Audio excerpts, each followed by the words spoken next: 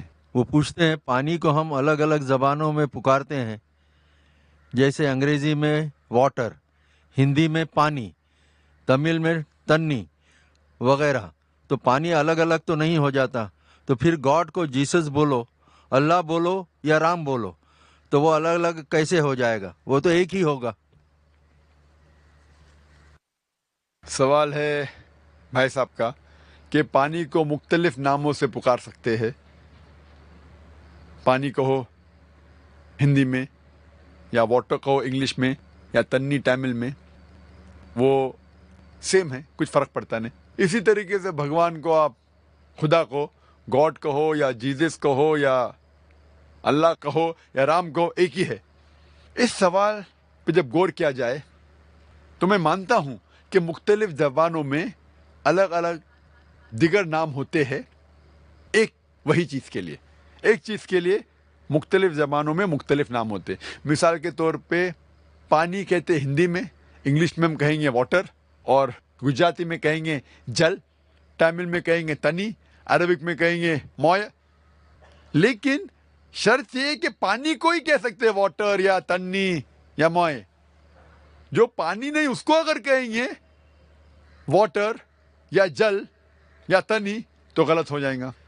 مثال کے طور پہ ایک میرا دوست مجھ سے کہتا ہے کہ میں ڈاکٹر نے کہا کہ روز صبح میں 1 گلاس پانی پیو, لیکن جب میں پانی پیتا ہوں, کوشش کرتا ہوں, تو الٹی آتی ہے. تو میں نے پوچھا کیوں آتی ہے؟ تو اس نے کہا نہیں, وہ پانی میں بدبو آتی ہے, اس پانی کا رنگ پیلا ہے. پھر سمجھ میں آتا ہے ہاں یہ پانی نے کچھ اور چیز پی رہا ہے. پانی کہہ رہا ہے لیکن پی رہا ہے کچھ اور, کہہ رہا ہے پانی. میں لفظ نہیں کہنا چاہتا ہوں, وہ پانی جس کو کہہ رہا ہے وہ پانی نہیں, وہ پیشاب ہے.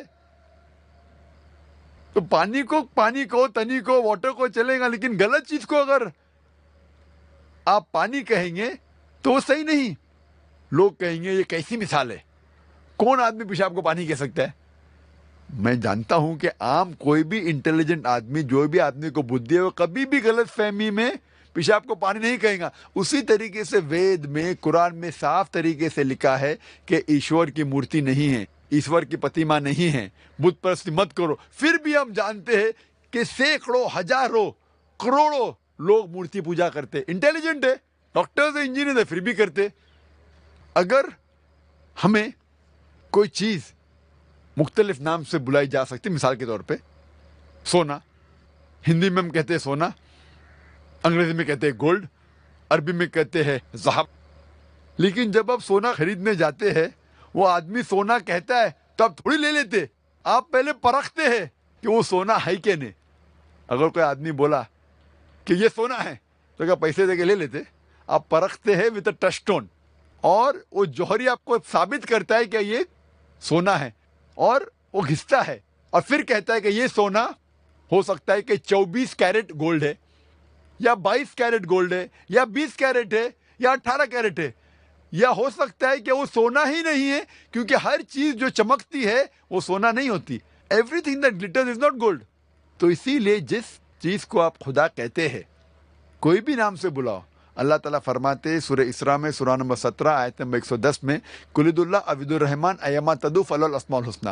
آپ پکارو اللہ سے یا رحمان سے, کوئی بھی نام سے پکارو, لیکن اللہ کے سب سے بہترین, سب سے خوبصورت نام ہے.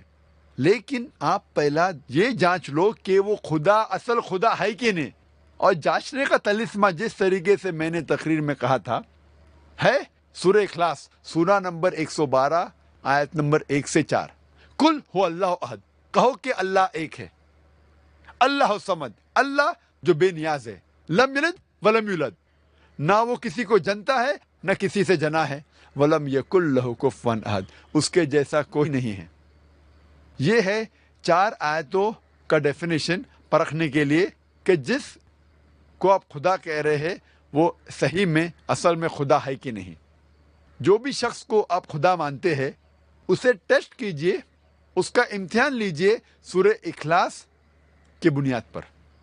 اگر جس کی آپ پوجا کرتے ہیں وہ سورہ اخلاص کے بتائے ہوئے 4 آیتوں کے بنیاد پہ سفلتا پاتا ہے تو وہ صحیح خدا ہے, ورنہ غلط ہے. پرکاش کلکرنی کا ہے. وہ پوچھتے ہیں پانی کو ہم الگ الگ زبانوں میں پکارتے ہیں, جیسے انگریزی میں واٹر, ہندی میں پانی, تمل میں تنی وغیرہ. تو پانی الگ الگ تو نہیں ہو جاتا, تو پھر گاڈ کو جیسس بولو, اللہ بولو یا رام بولو, تو وہ الگ الگ کیسے ہو جائے گا؟ وہ تو ایک ہی ہوگا.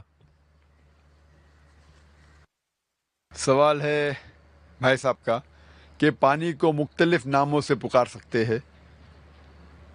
پانی کہو ہندی میں, یا واٹر کہو انگلش میں, یا تنی تامل میں, وہ سیم ہے, کچھ فرق پڑتا نہیں. اسی طریقے سے بھگوان کو آپ خدا کو گاڈ کہو یا جیزس کہو یا اللہ کہو یا رام کہو, ایک ہی ہے.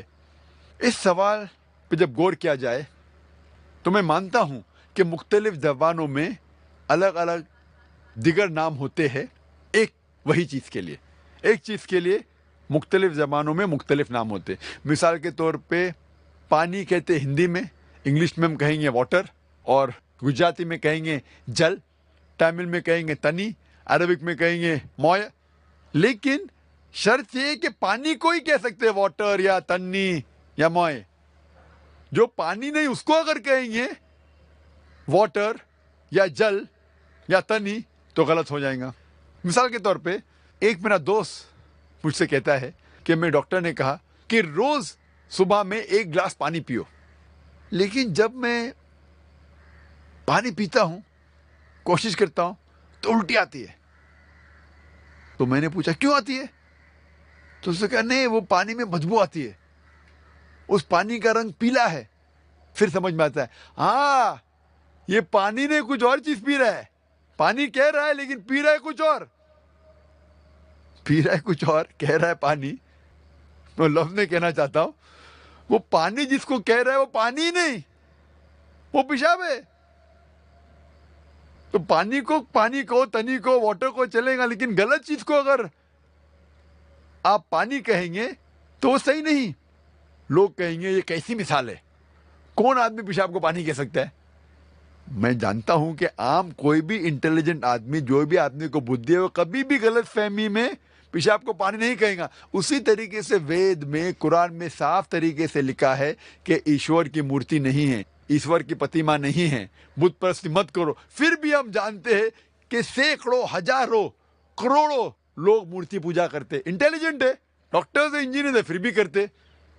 اگر ہمیں کوئی چیز مختلف نام سے بلائی جا سکتی, مثال کے طور پہ سونا, ہندی میں ہم کہتے ہیں سونا, انگریزی میں کہتے ہیں گولڈ, عربی میں کہتے ہیں ذہب. لیکن جب آپ سونا خریدنے جاتے ہیں, وہ آدمی سونا کہتا ہے تو آپ تھوڑی لے لیتے, آپ پہلے پرکھتے ہیں کہ وہ سونا ہے کہ نہیں. اگر کوئی آدمی بولا کہ یہ سونا ہے تو کیا پیسے دے کے لے لیتے؟ آپ پرکھتے ہیں وتھ اے ٹچ اسٹون, اور وہ جوہری آپ کو ثابت کرتا ہے کہ یہ سونا ہے, اور وہ گھستا ہے اور پھر کہتا ہے کہ یہ سونا ہو سکتا ہے کہ 24 کیرٹ گولڈ ہے, یا 22 کیرٹ گولڈ ہے, یا 20 کیرٹ ہے, یا 18 کیرٹ ہے, یا ہو سکتا ہے کہ وہ سونا ہی نہیں ہے, کیونکہ ہر چیز جو چمکتی ہے وہ سونا نہیں ہوتی. Everything that glitters is not gold. تو اسی لیے جس چیز کو آپ خدا کہتے ہیں, کوئی بھی نام سے بلاؤ. اللہ تعالیٰ فرماتے سورہ اسراء میں, سورہ نمبر 17 آیت نمبر 110 میں, قُلِ ادعوا اللَّهَ أَوِ ادعوا الرَّحْمَٰنَ أَيَّمَّا تَدْعُوا فَلَهُ الْأَسْمَاءُ الْحُسْنَىٰ. آپ پکارو اللہ سے یا رحمان سے, کوئی بھی نام سے پکارو, لیکن اللہ کے سب سے بہترین, سب سے خوبصورت نام ہے. لیکن آپ پہلا یہ جانچ لو کہ وہ خدا اصل خدا ہے کہ نہیں. اور جانچنے کا طلسمہ جس طریقے سے میں نے تقریر میں کہا تھا ہے سورہ اخلاص, سورہ نمبر 112 آیت نمبر 1 سے 4. قل هو اللہ احد, کہو کہ اللہ ایک ہے. اللہ الصمد, اللہ جو بے نیاز ہے. لم یلد ولم یولد, نہ وہ کسی کو جنتا ہے نہ کسی سے جنا ہے. ولم یکن لہ کفوا احد, اس کے جیسا کوئی نہیں ہے. یہ ہے 4 آیتوں کا ڈیفینیشن پرکھنے کے لیے کہ جس کو آپ خدا کہہ رہے ہیں وہ صحیح میں اصل میں خدا ہے کہ نہیں. جو بھی شخص کو آپ خدا مانتے ہیں اسے ٹیسٹ کیجئے, اس کا امتحان لیجئے سورہ اخلاص کی بنیاد پر. اگر جس کی آپ پوجا کرتے ہیں وہ سورہ اخلاص کے بتائے ہوئے 4 آیتوں کے بنیاد پہ سفلتا پاتا ہے تو وہ صحیح خدا ہے, ورنہ غلط ہے. Hope that answers the question. اگلا سوال راجیش کا ہے. وہ پوچھتے ہیں اگر اسلام کے معنی امن ہیں تو کیوں جہاد یعنی قتل و غارت گری کا قرآن میں حکم ہے جبکہ ہندو دھرم میں امن کی بات کہی گئی ہے؟ بھائی صاحب نے کہا کہ قرآن میں کیوں قتل کے بارے میں کہا گیا ہے جب اسلام مذہب امن کا اور ہندوازم میں امن کے بارے میں کہا گیا ہے. اکثر ہندو پوچھتے ہیں کہ قرآن میں جہاد کے بارے میں کیوں لکھا گیا ہے, کیوں قتل کے بارے میں لکھا گیا ہے. بہت سے لوگوں غیر مسلم اور مسلم کو غلط فہمی ہے یہ لفظ جہاد کے بارے میں. جہاد آتا ہے لفظ جہادہ سے جس کے معنی ہے جد و جہد کرنا. لوگوں کو غلط فہمی ہے کہ کوئی بھی جنگ, کوئی بھی مسلمان اگر کوئی بھی جنگ لڑ رہا ہے چاہے خود کے فائدے کے لیے ہو, چاہے اپنے نام کے لیے ہو, چاہے مال کے لیے, اسے کہتے ہیں جہاد. جہاد کے معنی یہ نہیں کہ کوئی بھی مسلمان کوئی بھی جنگ لڑ رہا ہے چاہے خود کے فائدے کے لیے ہو, خود کے نام کے لیے ہو, خود کے مال کے لیے ہو. جہاد آتا ہے لفظ جہادہ سے جس کے معنی ہے جد و جہد, ٹو اسٹرائیو, ٹو اسٹرگل. اور اسلام میں جہاد کی معنی ہے to strive against one own evil inclination, جد و جہد کرنا اپنے خود کے نفس کے خلاف, برائی کے خلاف. جہاد کے معنی یہ بھی ہوتی ہے کہ جد و جہد کرنا معاشرے کو سدھارنے کے لیے. جہاد کے معنی یہ بھی ہوتی ہے کہ جنگ کے میدان میں اپنے آپ کو بچانے کے لیے جد و جہد کرنا. جہاد اسے بھی کہتے ہیں کہ جنگ کرنا ظلم کے خلاف, اسے بھی کہتے ہیں جہاد. لیکن جہاد کے معنی ہے جد و جہد. لوگوں کو غلط فہمی ہے اور غلط ترجمہ کرتے جہاد کا انگریزی میں ایز ہولی وار. ہولی وار کو عربی میں کہیں گے حرب مقدسہ, اور یہ عربی لفظ حرب مقدسہ قرآن مجید یا حدیث میں کہیں بھی نہیں آ پائیں گے. یہ لفظ ہولی وار سب سے پہلے استعمال کیا گیا تھا کروسیڈرز کے لیے, جب انگریز اپنا دین, اپنا مذہب پھیلا رہے تھے تلوار کے بل پر اور ہزاروں لوگ کا قتل کیا. اس ٹائم کہتے تھے ہولی وار. آج کی تاریخ میں یہ لفظ استعمال ہو رہا ہے مسلمان کے لیے جو بالکل غلط ہے. اور جب ہم پڑھتے ہیں دیگر مذاہب کی کتابوں کے بارے میں, لوگ غلط حوالہ دیتے ہیں قرآن مجید کا اور لوگوں کو غلط فہمی میں ڈال دیتے. کئی کرٹکس انکلوڈنگ ارون شوری اس بھارت کے ہے, انہوں نے بھی کتاب لکھی ورلڈ آف فتواز, اور ایک آیت کو ہمیشہ کوٹ کرتے سورہ توبہ سورہ نمبر 9 آیت نمبر 5, اور وہ کہتے ہیں کافی کرٹکس ارون شوری بھی کہ قرآن میں لکھا ہوا ہے سورہ توبہ سورہ نمبر 9 آیت نمبر 5 میں کہ جہاں بھی آپ کافر کو پائیں گے ان کا قتل کرو. اور ان کا کہنا ہے بریکٹس میں وہ کہتے ایز دو ہندو لوگ, جہاں بھی آپ کافر کو پائیں گے, جہاں بھی ہندو کو پائیں گے آپ قتل کرو. قرآن میں لکھا ہے. جب آپ قرآن شریف کھولتے ہیں اور پڑھتے ہیں سورہ توبہ سورہ نمبر 9 آیت نمبر 5, اس میں لکھا ہوا ہے جہاں بھی آپ کافر کو پائیں گے ان کا قتل کرو, لکھا ہے. لیکن وہ آؤٹ آف کانٹیکسٹ ہے. کانٹیکسٹ کے لیے ہمیں جانا چاہیے ورس نمبر 1 آن ورڈ سے. سورہ توبہ سورہ نمبر 9 میں آیت نمبر 1 سے ہم پڑھتے, اس میں پتہ لگتا ہے کیا ایک معاہدہ تھا, ایک پیس ٹریٹی تھی مسلمان اور مکہ کے مشرکوں کے بیچ, اور یہ پیس ٹریٹی ایک طرفہ مکہ کے مشرکوں نے توڑا تھا. اللہ تعالیٰ فرماتے ہیں آیت نمبر 5 میں اگر آپ اپنے آپ کو نہیں سدھاریں گے 4 مہینے میں تو اعلان جنگ. اور جنگ کی حالت میں اللہ تعالیٰ فرماتے ہیں مسلمانوں سے جب آپ کے دشمن آئیں گے, جو لوگ حق کو جھٹلاتے ہیں, کافر لوگ آئیں گے تو آپ ڈرو مت, ان سے لڑو, ان کا قتل کرو. یہ آیت میدان جنگ کے بارے میں ہے. آج کی تاریخ میں کوئی بھی آرمی جنرل اپنے سپاہی کی ہمت افزائی کے لیے کہیں گا کہ لڑو, دشمن کا قتل کرو. وہ نہیں کہیں گا کہ بھاگ جاؤ, وہ یہ نہیں کہیں گا کہ جھگڑا مت کرو, قتل مت کرو اور مر جاؤ. یہ ہے out of context. In context میں اللہ تعالیٰ مسلمانوں سے کہہ رہے میدان جنگ میں کہ ڈرو مت, جھگڑا کرو. اور ارون شوری اپنی کتاب ورلڈ آف فتوا میں آیت نمبر 5 سے جم مارتا ہے آیت نمبر 7 پر. کیوں؟ آیت نمبر 6 میں اس کے بیماری کا جواب ہے. آیت نمبر 6 میں اللہ تعالیٰ فرماتے اس کے بعد, لیکن اگر کافر, اگر مشرک امن چاہتا ہے اسے دے دو. امن چاہتا ہے تو اسے اللہ کا کلام سننے دو اور حفاظت کے ساتھ ایک محفوظ جگہ تک پہنچاؤ. اللہ تعالیٰ یہ نہیں کہتے کہ اسے جانے دو, لیکن اگر وہ کافر امن چاہتا ہے تو اس کو حفاظت کے ساتھ ایک محفوظ جگہ پر لے جاؤ. آج کی تاریخ میں سب سے دیالو آرمی جنرل یہ کہیں گا کہ دشمن کو جانے دو. کوئی بھی یہ نہیں کہے گا دشمن کو حفاظت کے ساتھ محفوظ جگہ پر چھوڑاؤ. لیکن قرآن مجید میں لکھا ہے جب بھی آیت آتی ہے قرآن مجید میں قتل کے بارے میں یا اس ٹائپ کے جہاد کے بارے میں, قتال کے بارے میں, فوراً اگلی آیت میں اکثر آتا ہے امن سب سے بہتر ہے. سورہ انفال میں پڑھو, سورہ نمبر 8 آیت نمبر 60 میں لکھا ہے کہ تیار ہو جاؤ, کافر کے خلاف جھگڑا کرو. اس کے بعد آتا ہے اگر امن چاہتے ہو بہتر ہے. تو یہ کرٹکس آؤٹ آف کانٹیکسٹ کوٹ کرتے اور لوگ کو بہکاتے ہیں. میرا طریقہ ہے جس طریقے سے قرآن مجید میں اللہ تعالیٰ فرماتے تعالوا الی کلمۃ سواء بین بینکم, آؤ ہم اس بات کی طرف جو آپ اور ہم میں یکساں ہے. میں ہندوؤں سے کہتا ہوں کہ آپ جب مہابھارت پڑھیں گے, مہابھارت میں کئی منترز ہے جھگڑنے کے بارے میں, لڑنے کے بارے میں, قتال کے بارے میں, قتل کے بارے میں. اور اگر ہم تحقیق کریں گے تو قرآن سے کئی گنا زیادہ مہابھارت میں ہے قتل کے بارے میں. تو ہندو مجھ سے کہتا ہے لیکن ذاکر صاحب قتل کے بارے میں یہ جو شلوکاز ہے, منترز ہے مہابھارت میں, وہ حق اور باطل کے درمیان ہے. قرآن میں بھی وہ ہے. تو ہندو بھائی مجھ سے کہتا ہے تو مجھے قرآن سے کوئی اعتراض نہیں, کیونکہ وہ مہابھارت کے بارے میں جانتا ہے. تو حوالہ دیتے تو قرآن بھی قبول کرتا ہے. ایسے جنگ سے مجھے کوئی شکایت نہیں.